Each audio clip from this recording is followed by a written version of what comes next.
Hello, and welcome to Physics 2211, Lab 4. Some key principles for this lab. The first key principle for this lab is Newton's second law, which is stated that the change in momentum is equal to the net force times the change in time. To find the net force, we must understand the forces that are in the system. This system consists of the ball on a spring. So the forces on this system are the force of the spring and the force of gravity. The energy.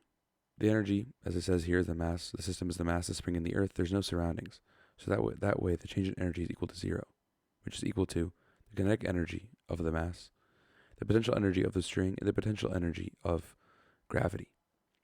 The equation for kinetic energy is 1/2 mv squared. For gravity is mgy. And for the spring is 1/2 k, the constant for the spring, s squared.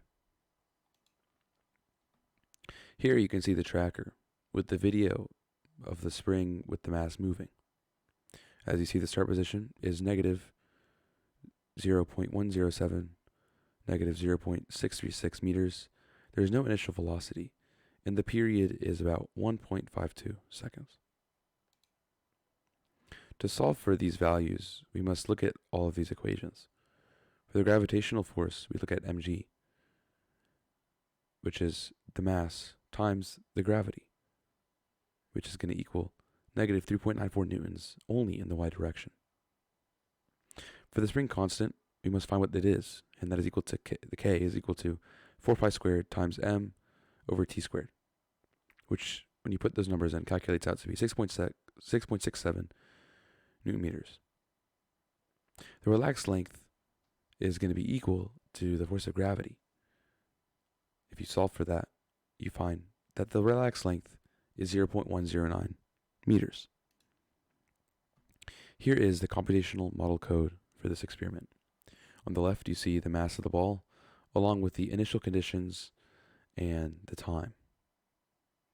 On the right, you see the gravitational constant, the spring constant, the relaxed length of the spring, and then some equations to find all of the forces and the energies. This shows the while loop that is used to calculate the oscillation for the spring.